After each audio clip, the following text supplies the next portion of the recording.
91.7 The Edge. Welcome back to another Monday episode here of 91.7 The Edge, WSUW Whitewater. Hawk Talk today. How's everyone doing? Good. Fine, indeed. Phenomenal. Great. Weather's starting to cool off a little bit. We're starting to get into that A real little bit. fall season. Not today. It's a little chilly in here as well, chilly outside, but enjoying the weather while we got it. Hopefully Halloween won't be too bad, but let's get into some sports here on Hawk Talk. So, today's Warhawk Thought. Tell me your favorite non-Big Four sport. In case you don't know what the Big Four sports are, it's hockey, football, baseball, and basketball. I'm sorry. So, yes, favorite non-Big Four sport. We'll start with you, Zach. My favorite non-Big Four sport, I have to go with NASCAR. I've been a big NASCAR fan for pretty much my whole life. I got it from my dad. He was a big NASCAR fan, and then when he showed me it, I immediately fell in love with the sport. In the middle of the playoffs right now, my favorite driver, Joey Logano, with the win yesterday at Vegas. Zach, who's your favorite driver? Chase Elliott. Chase Elliott. He Solid unfortunately pick. got involved in that big wreck with Brad Keselowski and Tyler Reddick. And then, did you see the video of the wreck where Tyler Reddick ended up flipping? It was like crazy. Yeah, pretty crazy wreck. My roommate Nick, he's a diehard NASCAR fan, and he's a giant Tyler Reddick fan. So yesterday he was pretty quiet. Yeah, just to see a car flip like that at a track like Vegas, it's like, that's just something you don't see every day. What would you say your favorite course is? Like your favorite race? My Your favorite race, or like your track. racetrack? Yeah. Both Daytona and Talladega. I love both the restrictor plates. Nice. NASCAR. And if you had to pick a champion this year, who will it be? Who I predict, or Yeah, who do you predict? I would have to go with Kyle Larson or William Byron. Kyle Larson is definitely a safe pick. Yeah. Undoubtedly one of the best right now, and William Byron has also been tremendous. Adam, favorite non-Big Four sport? Well, like I saw the message you put in the chat, like when you said that college basketball is acceptable, but I was kind of like, you know what, I'm kind of going to go off like the beaten path here, and I'm gonna go with something different. I'm gonna go. Alrighty. I'd say college volleyball. College volleyball. That's a good one. And why? Because, well, I mean, it doesn't matter the division in the NCAA. I mean, like you have the Badgers, the Longhorns, then you also have our Warhawks, UW Oshkosh, Hope, Juniata. I mean, the list goes on. So, would you say we're in the middle of the volleyball season right now? Yeah. Would you call yourself an avid fan? I wouldn't say avid, but I do pay attention to how they're doing. I mean, I haven't gone to a game myself, but How's the Wisconsin team doing this year? I know they've been national championship contenders a couple times in the They're past few ranked years. number 9 right now. yeah, they started off the year pretty rough, but they've found their rhythm now, and they're doing pretty good. Volleyball is actually a great pick because it's not something you expect to hear, but if you actually sat down and watched a game, I've definitely seen entertaining. it's It makes very, you nervous sometimes. Yeah, it does. That's why I like it. Always on the edge of your seat. it can get always. pretty nerve-wracking pretty quick. Yeah. And it's a really easy sport to learn too, and I wish a lot more people were able to watch and discuss it because it's quite entertaining to watch. Like you said, it's a thrill. Yeah. Chris, favorite non-Big Four sport? There's a couple that I really like. Go ahead and name them. So, going with another motorsport, I'm a big Formula One guy. Just raced in the U.S. this past They weekend. did, and it was Charles Leclerc who won. Charles Leclerc. I'm a big Red Bull guy, except I'm not really into Max Verstappen.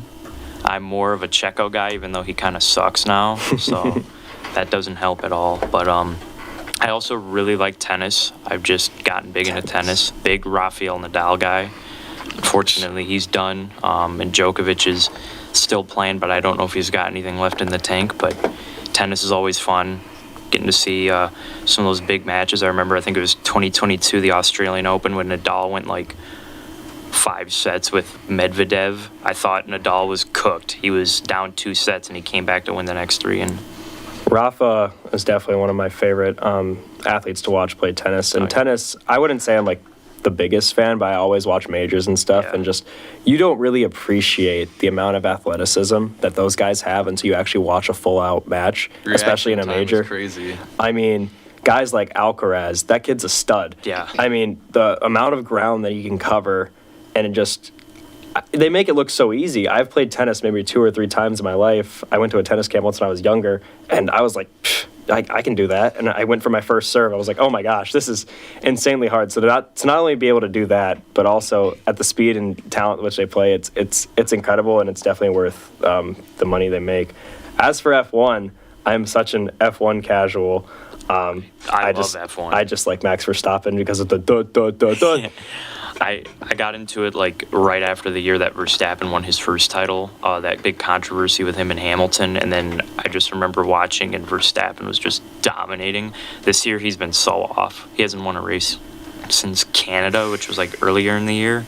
But he's still going to end up probably winning Player of the Year, though, or He's- driver. I don't know the exact name for the award. Or He's still leading the championship race, That's what I but meant. Lando Norris is closing in, and there's still a good amount of races. So if Norris keeps like finishing ahead of Verstappen, which he's been doing, I think the U.S.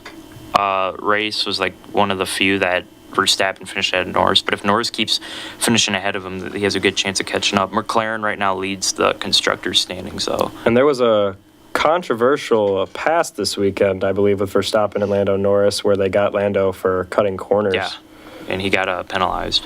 Yeah, a lot of people were questioning that about Verstappen, if it was a dirty race tactic or not, to kind of push him off the track. Yeah, a lot of people do say that Verstappen's pretty dirty, and I would say that that's pretty understandable. There's times where it's like, oh, come on, Max. I agree. I mean, like I said, it's so hard to keep up with F1 here in the States because whenever they are in Europe and across the world, I mean, you have to get up at 4 or 5 in the morning to watch. But if I were able to watch more races, I definitely would. It's very entertaining, and how fast those cars can go is And they insane. have one more race in the United States this year, the Vegas. Vegas. race. And that I know one- Verstappen hates that track. I remember everyone was complaining about it last year. They're like, this isn't going to be good. And it actually was a good race. I'm excited for it again.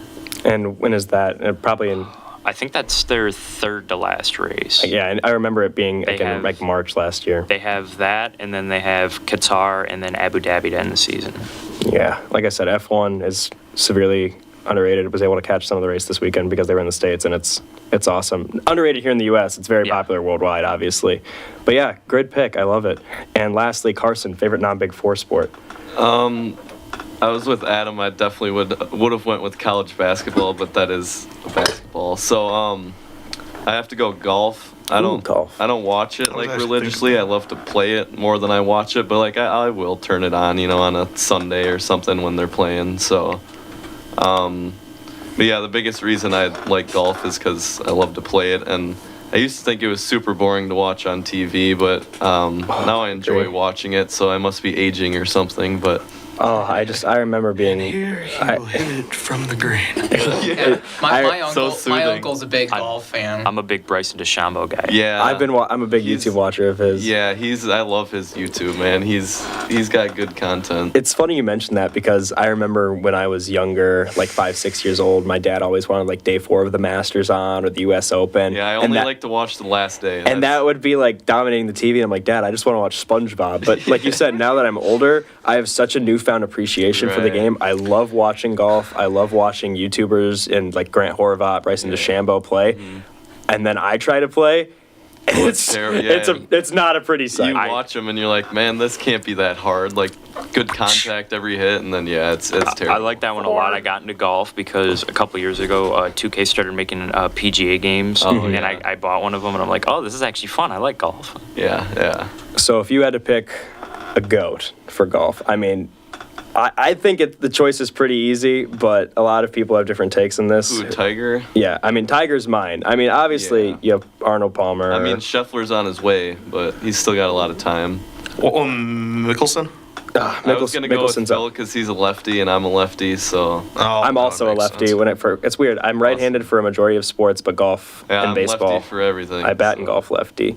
So But yeah, GOAT. I think Scheffler could surpass Tiger. I mean, he had a crazy tour this year, and if he keeps playing like that, he'll be in GOAT talk. But yeah, you have to go with Tiger, and then I like Mickelson a lot too. He's not really relevant much anymore, but he was for a while. he's so good at the technical aspect of the game. I just Yeah. watched his most recent video with DeChambeau, and just the way that he's able to describe like distance to the hole, Yeah, it's literally Ha- a science. It's crazy. It's an art form. It Yeah. really is, and I love that about sports, and that kind of ties along with mine. My sport that I picked was bowling. I'm a very very big bowler.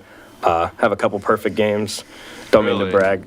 Yeah, Was it on Wii Sports? no. I actually do not have a perfect game in Wii Sports at all, which is surprising with as much as I've bowled. But no, I love bowling.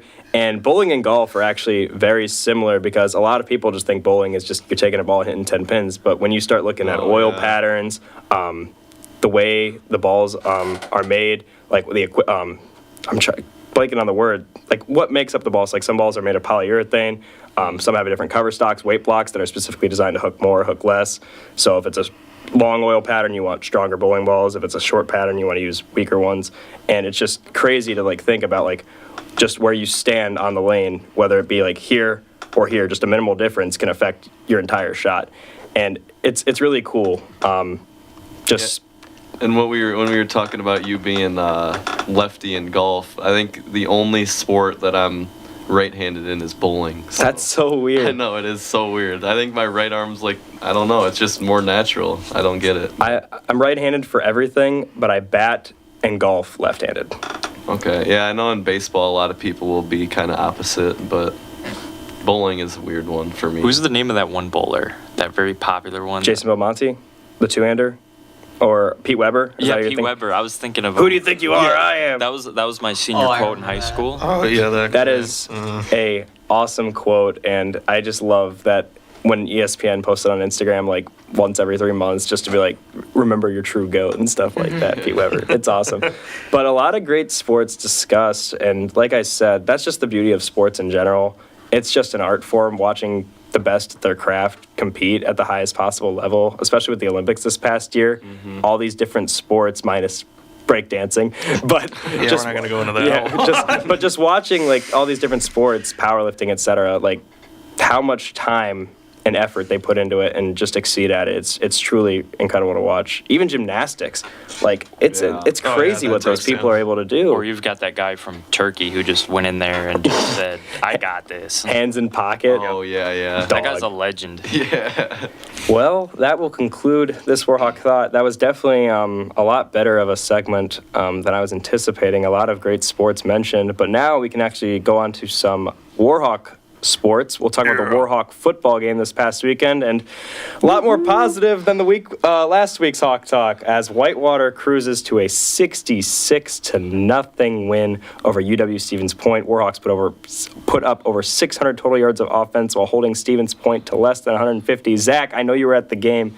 What was the atmosphere like at the Perkins Stadium? Oh, the atmosphere was amazing, and I'm just gonna say this: that game on Friday night was literally the best Warhawk football game I've ever been to my entire life. I mean, just the feeling of it being a night game and Friday Night Lights, it took me all the way back to my days in high school. But just the atmosphere and how everybody was just going crazy, and you know, I even told myself I feel like they should have more than one Friday night games. That's just me. I really Football's like. way better under the lights. Yeah, football is better under the lights. It's so much better at yeah, night games. it's like Just they need to have more night games. like you said, the atmosphere was electric. Whitewater absolutely stomped Stevens Point. Chris going 11 for 13, 266 yards. Noticed a QB change this week. Adam, will that remain permanent as we get to this tough stretch of games coming up here? Well, I kind of heard chatter about that because I was here doing board ops for the game, and I was kind of thinking about it myself too. I'm like, will this be a change that the Warhawks are going to stick with? And after watching Chris pass for 266 yards for 3 touchdowns, I'm thinking, yeah, give him a chance at Platteville and see how that goes. But, I mean, if anything, if you can get, okay, you got Chris going, but if you can also get Cinetti going as well, I honestly think having like a dual threat at QB is going to help us a lot. Right, and we do play Platteville this upcoming weekend, and it's a big game for Whitewater. Yeah, we need to win this. Platteville just fell this past week to Oshkosh, who we defeated. Hey, yo. So, big game there. Platteville may be coming back to earth, but Chris, big stretch of games coming up. UW Platteville, UW River Falls, UW La Crosse, and even Eau Claire after that to finish the season. So we're getting to the meat of the schedule here. Obviously, with Stevens Point, maybe not 66-0, but we were expecting a pretty landslide victory. Do you think that victory can spark this offense and this team as a whole into this last stretch of games? I know that Stevens Point is not that strong of an opponent, but I think the way that Whitewater played, that definitely gives you a lot of confidence that scoring 66, even on the worst of teams will make you feel good, especially a big home game like that where the atmosphere was big and everything. That helps a lot, put a lot of confidence into these guys. So I think they should definitely feel good about this stretch of games, even if it's going to be a tough one. There was a lot of positive, and they just got to roll with that. Keep going with what works best, and I think they can come out of this stretch of games feeling pretty good. I mean, and for example, sometimes, no matter who you're playing, despite the talent of your opponent, sometimes you just need to win one just to get a good victory. Yeah. I play college football online a lot. Me too. Best And game. sometimes I'll get frustrated and lose 2 or 3 games in a row. And to take out my frustration, I'll play my roommate. And no offense to Just to Jackson, beat him up. but sometimes you just got to win one and What's get your that go-to confidence. team? Bama, unfortunately. I like Jalen Milroe. I hate when you're playing online and everyone goes Colorado and then just cooks just you throws with it to Travis. Travis. No, I just blitz them because their O-line sucks. Yeah. But like I said, sometimes you just need to get that good win. I mean, it's a tune-up game. For Division I schools even, Bama will play a team like Princeton or something like that just to get a good stomping, get the fans into it, get the team revved up and ready to go. And I'll carry that question over to you, Carson. Even, like I said, despite how bad Stevens Point is, this has got to be great for the locker room atmosphere and I think for overall team morale, don't you think? Yeah, good bounce back after Stout, and Stout might actually be a little more legit than we thought because they almost took down River Falls, and so now we have a 5-way tie at the top of the conference. So Whitewater, unless Stout keeps winning out, Whitewater pretty much controls its own destiny. We got Platteville next week, River Falls, La Crosse. La Crosse is actually 1-2 in conference, but I think Wow. they'll go back. But yeah, I think this was a big confidence booster because we know we're going. This stretch is not going to be easy, and they needed something to kind of get them going. So 'cause this gauntlet's not going to be. They could go 0-3. They could go 3-0. Could go 2-1. I mean, it could go either way. So. And I really like the point that you made about them controlling their own destiny because, I mean, at this point, especially after what we've seen thus far in the WIAC, Whitewater does control their own destiny. Yeah, went And- out and we're the conference champs. So. Exactly. And despite how bleak it looked a week ago, it is still very much up for grabs. Right, Even yeah. though, it's not one of our best seasons, Yeah. we're still ranked 19th in the country. Yeah, it's just been a crazy WIAC schedule. I mean, anyone can really beat anybody, as we saw. Like Platteville took down River Falls and La Crosse, who were like the projected favorites, and then they dropped one to Oshkosh, who we beat, and Stout almost beat River Falls. Stout beat us. I mean, It's like a March Madness bracket in the I know, WIAC. it's just going crazy. So, I don't know. I think we'll have a very good clear picture after Platteville, because Platteville came in unranked and then they got off super hot and then they dropped to Oshkosh. So I guess we'll really see what they're about next week. So I'm looking forward to these 3 weeks because we'll know a lot more about how good we are after next week. So This next game will be very telling against Platteville, and I think really what Rindall needs to emphasize to the team is it's one game at a time. You can't Yeah. worry about the future, especially after you take a loss 2 weeks ago to Stout.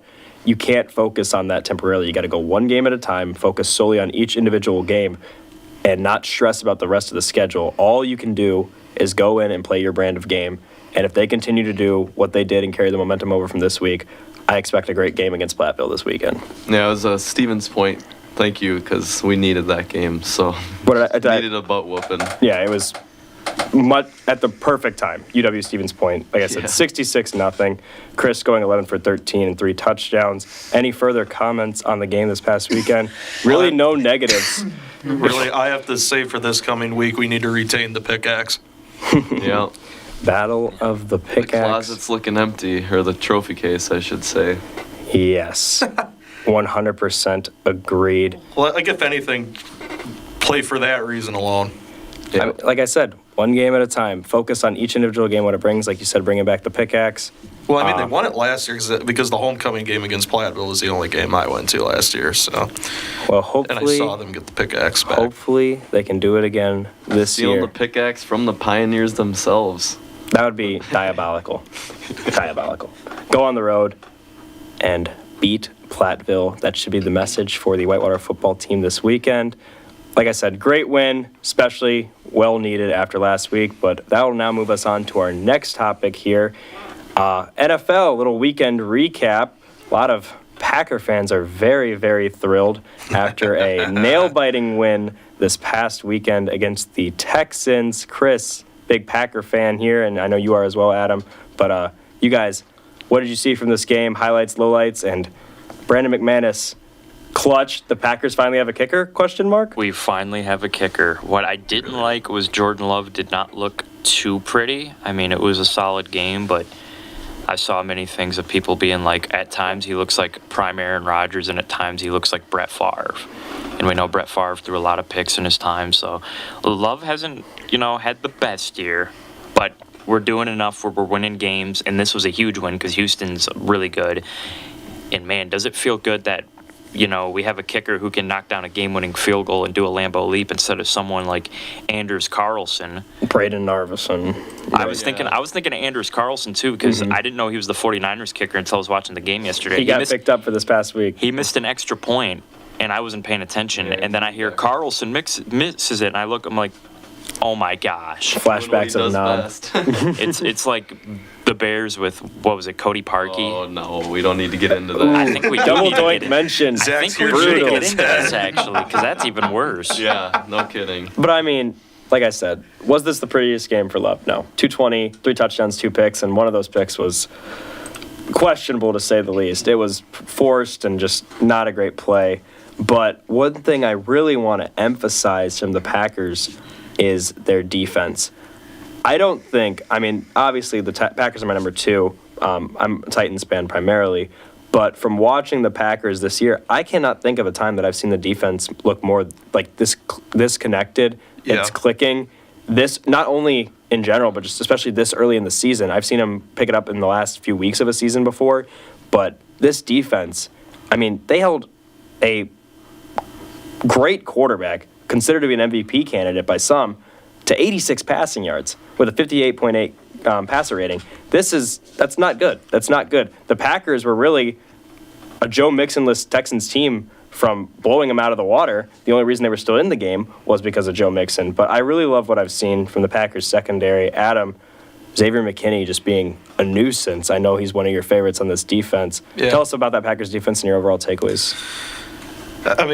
Yeah, they didn't get any picks, but just the whole, a great quarterback in Stroud, just 86 passing yards. I saw that after the game, and I'm just like, that's different. Because Not what we're used to seeing. I was kind of expecting him to pass for about as many yards as Love did, if not more. But, yeah, granted, McKinney didn't have any picks, which is very sad. But just what they did to that potent Houston team, that was just something to see. And it was really, really awesome to see a proper 2-minute drill run by Love and the end result with McManus putting it through the uprights. I think another big thing, too, about that defense is the defensive coordinator. We got a new one, Jeff Hafley, and he's been big. Oh, he's been big. great. Yeah, because past years we just haven't had the best coordinator, the best schemes of those defenses, and Hafley just knows how to run that Packers defense. Way better than Joe Barry. Way better. Way better. It's just, there's a lot of optimism with the Packers this year, and these wins are needed because, as we previously mentioned in previous weeks, this NFC North is no joke. I mean, No. that Lions-Vikings game, we'll move on to that one real quick, was also incredible. And this NFC North, it's going to be tough. Lions came away with a great win this past weekend at Minnesota with Jake Bakes kicking the game-winning field goal. And one thing I wanted to pose to the group here is we need to start talking about Jared Goff as a legitimate MVP candidate. And I'm looking at odds-wise and everything, but Jared Goff has been otherworldly and a perfect fit for this Lions offense. It is truly remarkable to see just the 3-year switch from Goff then to Goff now. 22 for 25, 280 yards and 2 touchdowns, and 2 weeks ago went 19 for 19 with a touchdown as well. Jahmyr Gibbs looked great. David Montgomery looks good. Amon-Ra, that whole offense is just so fluid. Carson, I know you're a big NFC North guy with your team being the Bears. They had a bye week this past week, but that game was really, really good. And It are was the a Lions fun the watch, yeah. are the Lions the favorites in the NFC? NFC or NFC North? I mean, I you can would make say the argument- NFC as a whole. Yeah, you can make the argument for both. I would say so. I mean, the Vikings, knew they were going to fall off. Well, they haven't fallen off. I said they would fall off, but I wouldn't call that a bad loss at all. But yeah, the Lions they look good, man, and they just keep getting better each year. And I hate to say it, but I'm all here for it because, I mean, they've suffered with me for a while, so at least one of us is making it out. But yeah, it's not. I don't know, the Bears, man. They could have finished easily with a winning record and be last in the division, and that's kind of how it's looking. They're got kind of a gauntlet coming up. But yeah, the Lions are tough, and Goff is just efficient, man. He's getting the job done and getting it done efficiently. And then that kicker is a great story too. He was from the XFL, I think, and he was like working a normal 9-to-5 job last year, I think, or He was something. a brick salesman. Yeah, that's what it was. 18 months ago, Jake Bates was a brick salesman, gets picked up by the XFL, has a tremendous season in the XFL, gets picked up by the Lions, where same state as the XFL team, and goes out and just is putting on a show for this team. And it's stories I like love that it. that you Yeah. love to see. But yeah, the ending of that game was super fun. I had like the double screen on with the Packers and them, and it was like you had to keep going back and forth because both games were so intense. So and both of them ended on game-winning field goals, and I thought the Vikings were out of it when they went down 28-17, but a couple field goals and then that huge fumble scoop and score. So,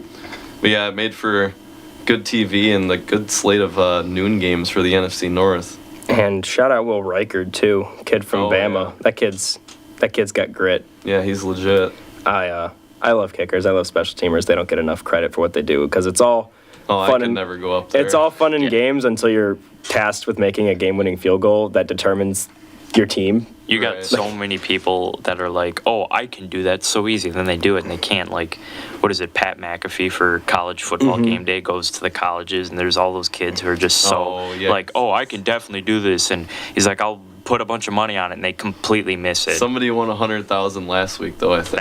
that was pretty cool. Yeah. But like, But even then, that kid was a former soccer player too. So it's just Right. crazy how many couch coaches are like, how can you miss a field goal? And then you put them in the pressure and magnitude of that situation. Like, I I mean, can even just, without They the miss it pressure, even they worse. still aren't making it. And It's- then you got all that pressure on you too, and they don't have any, and they can't make it. So and now kickers are just elite. I mean, you got Aubrey down in Dallas. Justin Tucker obviously kind of started this trend, but it's really, really cool to see a lesser appreciated aspect of football becoming more and more prevalent with kickers today. But like I said, Lions with a great win, 31-29. In my opinion, they are the most complete team in all of football. Offense, defense, special teams, coaching, fan base, everything.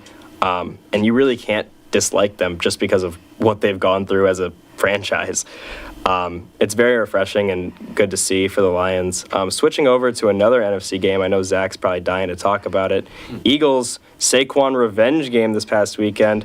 Is this a testament to the Eagles playing well, or are the Giants just that bad? I just feel like it's a little too early to say about the Eagles, though. I mean, to me, they don't sound like a a Super Bowl contending team, but like I said, everything's possible. But definitely a great game. Jalen Hurts 10 for 14, 114 yards, 1 touchdown, and Saquon Barkley 17 carries, 176 yards, and then a touchdown, and then AJ Brown 89 yards and gets 1 touchdown. So definitely a much needed victory, and the final score 28-3. And I know to all you Falcons fans, that's not a final score you want to hear. So shout out to Falcons. So Just all around dominant game from the defense for the Eagles. And Yep. like I said, it really refreshing to see a win like that, I think, as an Eagles fan. Yeah, considering how mid and just not great they've looked these past few weeks. yeah. And Saquon, man, I keep saying it. I keep bringing it up. Best free agency signing in terms of overall impact to a team by far. Honorable mention to Xavier McKinney. Great addition for the Eagles. I mean, he averaged 10 yards a carry. Yeah. It's absurd what he's doing with that team, and I just And now he's got more touchdowns in MetLife than Daniel Jones this year. we can have this conversation. We can have this conversation.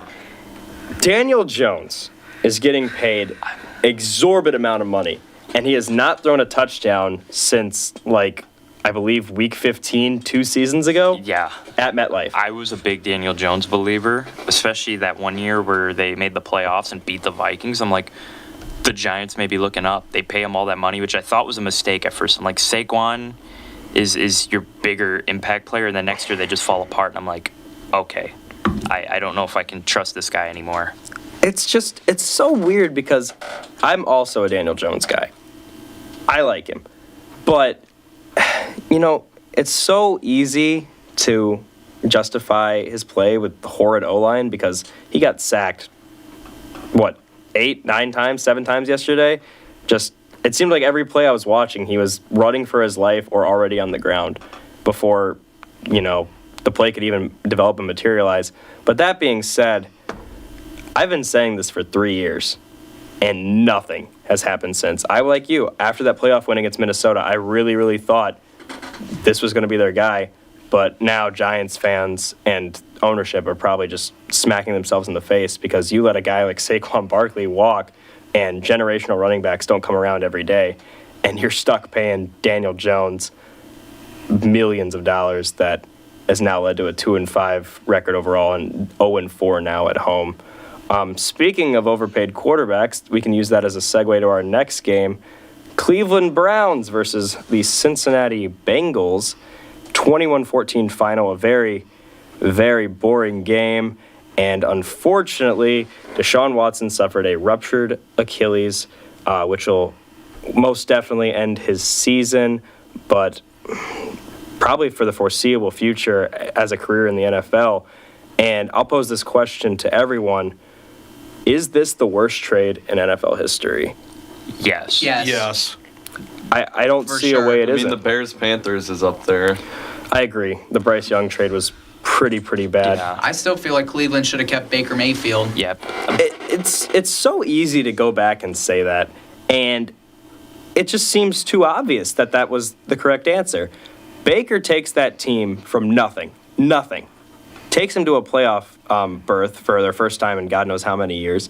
He goes and wins a playoff game, And they almost beat the Chiefs, too. and they are a pass interference call away and a Chad Henne masterclass in the fourth quarter from winning that game, going to the AFC Championship, and potentially making the Super Bowl, and you let that guy walk? And I can't comprehend it. That guy brought so much life and stuff to the city, and you go after a quarterback who, don't get me wrong, was great when you made the trade, but considering all the legal issues surrounding him at the time of the trade, not knowing if he was going to play again, plus throwing that contract at him of $250 million fully guaranteed, Cleveland deserves everything that they're getting right now. And not saying Deshaun Watson's injury was warranted, but I can't wrap my mind about it. Just disappointing, if I were to say the least. If I were the Browns fan, I don't know if I could take it.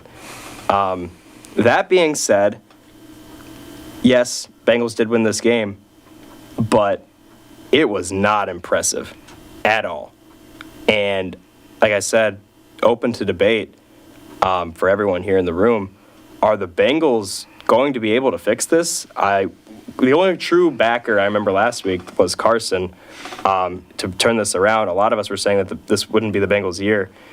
Is the opinion remain the same following this week? I don't know. I don't think so. I mean, they got the potential. I just keep waiting and waiting for them to do something with it, and they keep disappointing me. So I don't know. If you do that again, I think I might have to call them a pretender. So, but there's still plenty of time for them to turn around. They're only one game under, so I can see the turnaround happening. But I've been saying that for this entire start of the season. So, I mean, we saw the potential against the Chiefs. Commanders are looking legit. They hung with them. I mean, hung with the Ravens, so it's not been brutal, but their wins haven't been pretty by any means. But No. they've been hanging with the big dogs, but the little dogs they've barely been beating. So I don't know. Yeah, Joe Burrow's having a heck of a year, though. Sorry to cut you off. Oh, but he's- no, you're he's got good, you're good. 16 touchdowns and 2 picks, so I mean, he's doing his part. But Yeah, you said it. The potential's there, but yeah, I just don't trust the Bengals quite yet. yeah, Yeah, I think Joe Burrow's like an MVP guy if they win games. yeah. I mean, Yeah. yeah, 16 and 2 is insane numbers right now. Best in the league. So. 8-1 touchdown interception There's a lot of ratio. people who really don't watch the games because you hear a lot of people always trashing on the quarterbacks, and this is a situation where it's not the quarterback. Oh, yeah. Joe Burrow is having himself a season. If anything, I'm blaming the defense. Defense has been bad this year. They can't hang against the good teams. I mean, the Ravens gave up 41 to them, 38 to the Commanders. So better Just- defense. I think they're got a better record. and as well. still again Bengals issue, another one fixing the O-line. Just nothing. I don't understand. I mean, I know they've made efforts and moves, but for Burrow to be still getting pressured as constantly as he is, despite all the injuries he's accrued in his career, is just, it makes no sense to me. It really doesn't. I know you have to pay your other big names. I know Jamar's a big contract discussion there as he becomes a free agent after this season. But as for right now, the way it stands, this team is not making the playoffs. The AFC is far, far too competitive, and if that defense is not fixed soon, I don't think there's any hope for them for the rest of the season. Zach, any comments? Oh, no comments. It's just been horrendous. Yeah, And they'll be looking up at Baltimore and Pittsburgh for a while, I'd say. Well, this season wise. yeah, I agree. It's just, we called last year a down year with Burrow being hurt, and it seems like we're trending the same direction again this year, even with Burrow in the lineup. The big hope for them, though, making the playoffs, is like teams like the Jets and a couple other kind of teams that in the AFC were supposed to have solid years aren't also doing well. So I think Cincinnati has hopes with the Jets and them struggling as much as they are. That helps a lot, actually. Yeah, the Jets, we'll move on to that game, Sunday night game last night. So obviously the Jets acquired Devontae Adams, and I went out of my way about 3 weeks ago to say if the Jets did acquire Devontae, that they would make some noise in the AFC East. I saw last night's game. I retract my statement 100%. I was not expecting Saleh to get fired, to be fair, at that point, and I thought he was a tremendous head coach, and I'm still very confused about that decision. Same. But that game last night, I'm not a Russell Wilson guy, but he went in and did his job. I did not understand the replacing of Fields for us after what Justin had done to get him to a 4-2 record. But Mike Tomlin, again, proves to be this coaching wizard that despite how good or how bad his team is, he wins football games. And 37-15, I know 2 of those were garbage time at the end of the game, but Steelers flat out controlled that game second half. Once the second half began, it was a great affair in the first half, and then it just went south fast for the Jets. 37-15 final, like I mentioned. I know it was Devontae's first game in New York, but I don't know if that's a move that can get this Jets offense propelled to where they want to be and where they expect to be. I mean, does anyone disagree or agree here? It did not look great. And it's just really unfortunate I mean, to yeah, see their Rodgers going out defense like has been this. such a plus, and you let the Steelers walk all over you like that. I don't know. That's a little. I think another reason to that too is Salo is such a big defensive mastermind, and you let him go like that, and that just doesn't help at all. And it's just, like I said, the Jets' whole like thing is defense and letting Salah go. I'm still puzzled by the decision. And Wonder Rodgers, who was behind that one?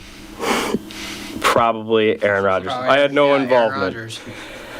It's just it's little things like that that really delegitimizes Rodgers' legacy as a quarterback. And these past few games has just not been great.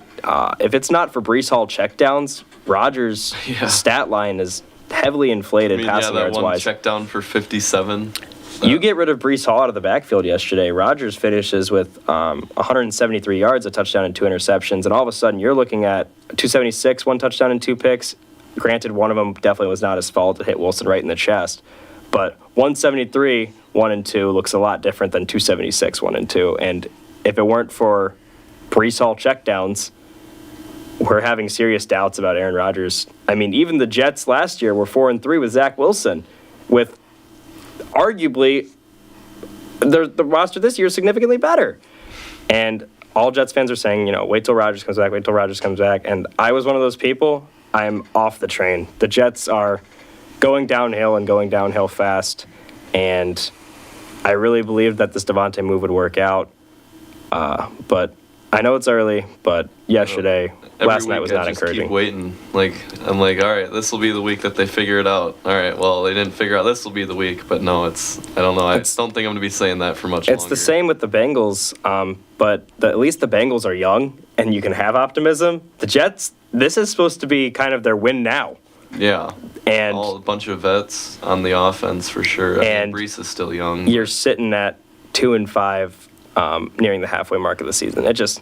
It's mind-boggling. That was the Sunday night game last night. Shout out Pittsburgh again for taking this team to new heights, and it's really a testament, like I said, to how great of a coach Mike Tomlin is. Does he still have that streak going, of consecutive winning seasons? I don't believe he's ever had a losing season. Yeah, as a head That's coach. what I thought. And he's coached since he's been their coach since 07 or something. It reminds me of like Greg Popovich in the NBA. Yeah, he had a he's long record like the that epitome too. of consistency, and I love Tomlin.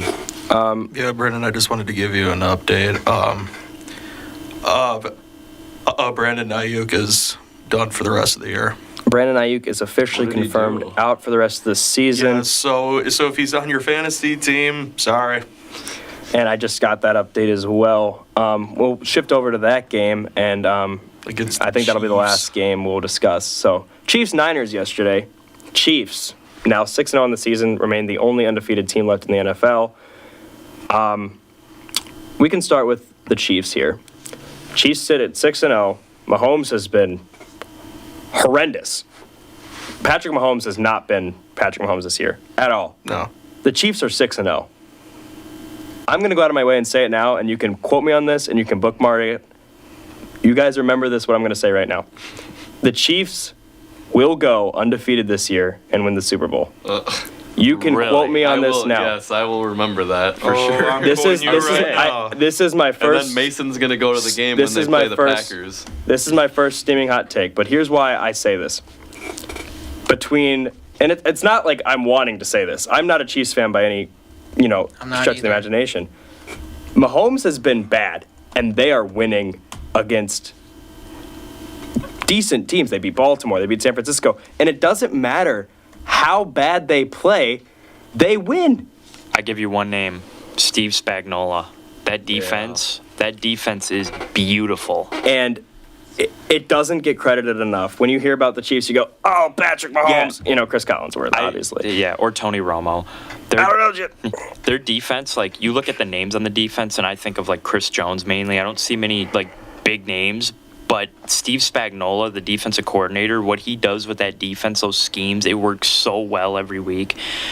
The Chiefs have one of the best defenses in the league just because of Spagnuolo, and that name doesn't get thrown out enough. He should be a head coach. Yeah, 100% agree. That defense is incredible. So that's talking about the Chiefs there. I just really wanted to get that take out of the way. I have never seen Mahomes play this bad in his career. And if you would have told me Mahomes' current stat line, I would say the Chiefs sit at 4-2, 3-3 at best, and you told me they're undefeated. He'll figure it out. He's Patrick Mahomes for a reason. I know the glaze is there, but he's Mahomes for a reason. And once he gets it figured out with this offense and is, seemingly awful as this receiving core is compared to previous years, he'll get it figured out. I really do believe that. And just with combination of beneficial calls from refereeing, the head coaching genius of Andy Reid, the great defensive coordinator, Steve Spagnuolo, I don't see how the Chiefs lose a game this year. Like I said, that's not even coming from me as a Chiefs fan. I just really do believe that it would be a perfect narrative for the NFL to push. You had to really set Mahomes and Brady and the GOAT conversation together. But that is my hot take for the Chiefs this season. Now, as we discuss the Niners, can this team be healthy? Well, Purdy's atrocious. I mean, there was some out terrible picks that really set him up for failure. One right at the goal line. I mean, this is a different game if he doesn't throw those. So I think Purdy is finally coming down to the level that we anticipated when he first got put into the system, and all those people that are saying he's a product of his all pros around him are really starting. Yeah, he hasn't done anything without McCaffrey. Well, I mean, he was drafted Debo, as like Ayuk. He was drafted as like, wait, what do they call that? Like Mr. Irrelevant. Yeah, that's right, Mr. Irrelevant. Yeah, so yeah, just the way he's gone this year, I'm just like. You should still give him credit though, because he's done more than most Mr. Irrelevants at least. Yeah, Right. that is true. I will give you that. I mean, really, yeah. Any quarterback, he took him to a Super Bowl, and they've been a perennial contender. But with as injured as this team has been, and they are missing Christian McCaffrey heavily. And now without Ayuk too. And now with Ayuk, Debo didn't play yesterday. Yeah, Debo Samuel too. Yeah, you lose like all three of them. and we're looking, at a team that's obviously the favorite to win the NFC West. To now, maybe they've fallen off. It's with no McCaffrey, now Ayuk out for the year. It's looking bleak if I'm a Niners fan. I mean, honestly, the NFC West is up for grabs now. Yeah, I actually do think they're still going to win it. I think they're going to overtake Seattle. I still think. See, yeah, even with all this about San Francisco, I still think they find a way to sneak out and win the division. Yeah. I do. I don't think Seattle's legit. And then LA just hasn't been good at all this year. No. Another team banged up by injuries, and the Cardinals are just still too young. I Yeah. think Cooper Kupp's coming back next week, so happy about that.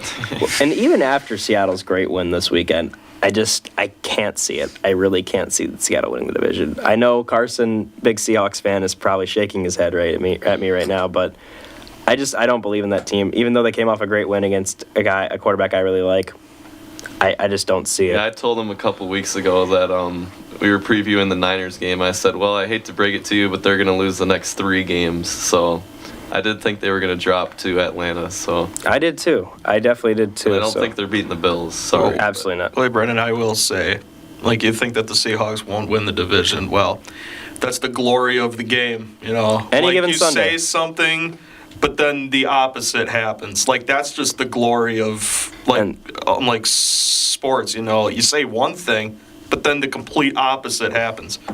It's what makes sports awesome to watch, because no matter how much of a great analyst I call myself to be, we're all going to be wrong once in a while. Oh, yeah. But that's what makes sports.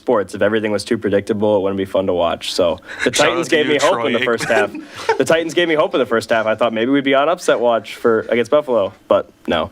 Yeah, it was me and my dad had commented on that because it was super close in the first half, and then next time it came up on the bottom line, it was like 24-10 or whatever it was, and he was like, "Oh, that escalated quickly." Yeah. Well, what'd you expect? Well, when you got Mason Rudolph. Yeah, I know his stat line wasn't bad too when I looked at it, and I think he played better than Levis. It's been a painful week for sports for me. Shifting now, any other football games we would like to discuss before we go into our final topic? Until we break your heart again in the next topic. So No, we're not gonna we'll now talk move about on that. for the last segment of the show with a little World Series prediction. And it's everyone's favorite teams, the New York Yankees and the Los Angeles Dodgers. Yeah, no. I mean, both number 1 seeds, so Between That's boring, honestly. Between my Come on. Nashville Predators hockey team starting 0-5, the Guardians too. getting eliminated, Chris as well, the Guardians getting eliminated by the Yankees in just gut-wrenching fashion. I know the series was 4-1, but Playoff Class A. every game was winnable, and I'm still reeling. Anyways, Guardians lost, Predators have been horrid, and the Titans, I mean, can basketball start already, please? Yeah, at least the Grizzlies are good. Can the Grizzlies come back and play Wednesday, please, and just restore some happiness? But that being said, we are here to talk about some baseball, and yes, it's two of the most predictable teams. You have the most predictable team from the American League to make it, the most predictable team from the National League to make it. But as a baseball fan, as a fan of the game in general, you can't ask for a better World Series matchup. It's not the one you want on paper. It's not the one that, when you see it, you're like, oh. But in terms of the best going against the best of the best, this is the series to see. Zach, I want to ask you, Yankees, Dodgers, tell me your initial thoughts of how excited you are for this series. I know it can be kind of saddening to see the two highest spending teams make the World Series, but overall predictions, excitement for it, and what your takeaway is of who will win the series. I mean, like I told Adam, 2 number 1 seeds going at it. I mean, I don't even remember the last time there was a World Series matchup between 2 number 1 seeds. I mean, look at last year with the number 4 seed Rangers and number 6 Diamondbacks. But my prediction, I think it'll be Dodgers in 7. So I think it'll go to Game 7 and Dodgers will win it all. Dodgers in 7. We got that bookmarked. Adam, excitement for the series and prediction. Yeah, this World Series alone, I will say, I know it's going to draw a lot of attendance, not only in person but also on TV as well. But I mean, honestly, with 2 of the higher paid teams in the league, I get the hype behind it, but I kind of like to see teams that haven't won it yet or don't spend as much, like their payrolls are lower. That's why I like. That's why I like this series last year, because the Diamondbacks and the Rangers. I mean, granted, not a lot of people watched it, but I did because I was just like, this is great. You got 2 teams that don't spend that much that make it. But with this series, you get 2 juggernauts that spend like crazy. I mean, I'm excited to see it because, yes, it's 2 teams that have great players, Best of the best. to say the least. Yeah. Yeah, I mean, I'm kind of excited, but at the same time, I'm just like, yeah, I don't know if I'm really going to be watching this or not. But in terms of who I think is going to win the World Series, I'm going to say the Yankees in 6. I'm going to say they're going to get over that hump, and they're actually going to get their 28th ring for the first time since 2009. Very, very good prediction. I expect a very, very competitive series, and I really like the point that you made about smaller market teams. For the average baseball fan, this is the series they want to see, but I really think for the loyal, diehard fans of the game, it's much more entertaining to watch those quote-unquote underdog teams make it, and I don't know if I'll be able to watch any games of the series. Yeah, Brewers 2025. Brewers Tigers. Brewers Tigers 2025. All right, He enough has of that the, predicted. enough Put of the that down. Tigers Yeah, bookmark. propaganda. Put that down. And I do want to quick shout out myself here, but back in Spring Hawk Talk as a guest of Sam Strash's show, when the season just started Game 1, we did a way too early predictions. And yes, it was the 2 favorites, but I did say it would be Dodgers-Yankees World Series because of how great and just how stacked these rosters are. Don't want to toot my own horn here, but I predicted the Stanley Cup Final and the MLB World Series. I just wanted. All right, what's the Super Bowl then? The Super Bowl this year, Chiefs-Lions. Okay. Who's winning? Chiefs, they're going undefeated. Yeah. I already Oh, owned myself. yeah. I forgot. Quest for the three-peat. Chris, excitement for the series and prediction. I know a lot of people are not too excited because, it's the 2 best teams. Me Oh. personally, I'm very excited. I love watching matchups between, big powerhouses like this. Now, yes, I would have preferred like a Milwaukee Brewers versus Cleveland Guardians World Series. That would have been sick. That would have been awesome. There would have been a lot of animosity in the studio. But Yes, and Zach could care less. but I'm excited to see, guys like Shohei Ohtani and Freddie Freeman and them face off against Aaron Judge and Stanton. And Stanton's been having a great postseason. Oh, he's been a monster. I know all too well about it. Yeah, Man, he's been a monster. he's been a monster, especially that ALCS series. Don't- Who do they play again? Yeah, some random. Yeah. You left out Soto. Oh, yeah, And Juan I'm Soto. gonna finish the show I'm- with the Soto take as well. I'm sorry that he did that, but that was pretty epic. From a baseball As a baseball fan standpoint, perspective, it was so pretty epic. Juan but Soto's my I- favorite player in baseball. Oh, I've been a Juan Soto fan since the Nationals days. you were torn, weren't you? Well, I mean, Guardians above everything, but I knew off the bat.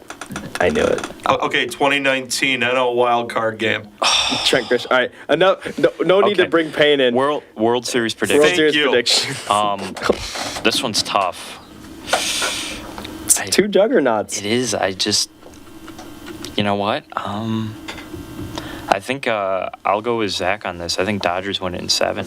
Dodgers and 7. That's a safe bet. And lastly, we'll finish with Carson as we approach final thoughts, excitement, and prediction.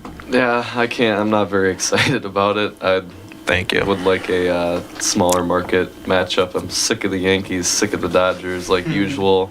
But the Dodgers did they brought it against the Mets. I remember when we were talking about the Padres series, how they had some holes in their game, and it looks like they cleaned most of them up. I mean, their offense has been hot.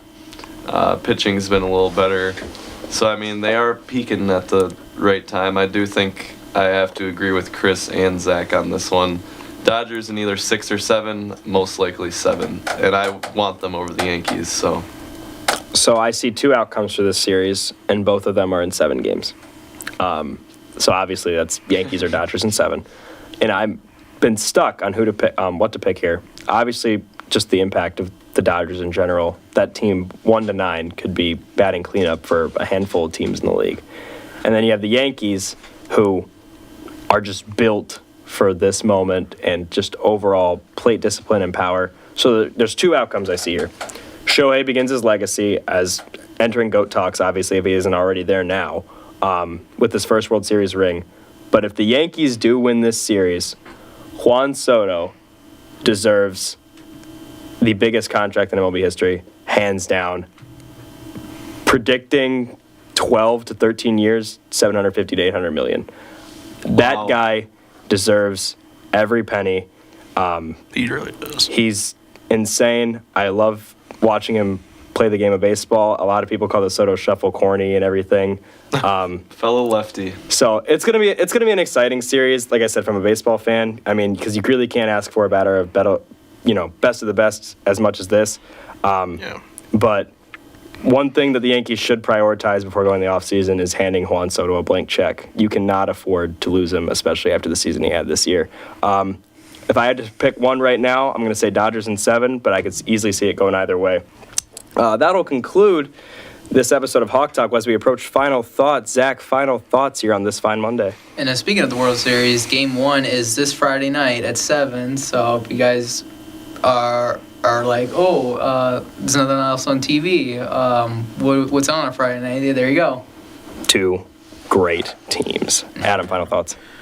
All I have to say is to a guy that I've actually met before, Adamas for the Brewers. Please don't leave. Please do not leave. If you're listening, do not leave. I love you, man. I love you. Chris, final thoughts. That's wild. I'm excited for tonight's Ravens versus Buccaneers game. I hope the Buccaneers get the win. Big Baker guy. And also, NBA season starts tomorrow. Let's go. Milwaukee Bucks are taking it all this year. Bucks and 6 I'm again. going on a different note. Badgers 24, Penn State 20. Book it. This Let's go weekend? Bucks. Yes. Hey, okay, I Monte like Ball it. said he's coming to Hey, Madison we're gonna- to watch an upset. We're going to win out, and we're going to win the Big Ten championship and College win a national football playoff. championship. Final thoughts for me. Grizzlies play this Wednesday.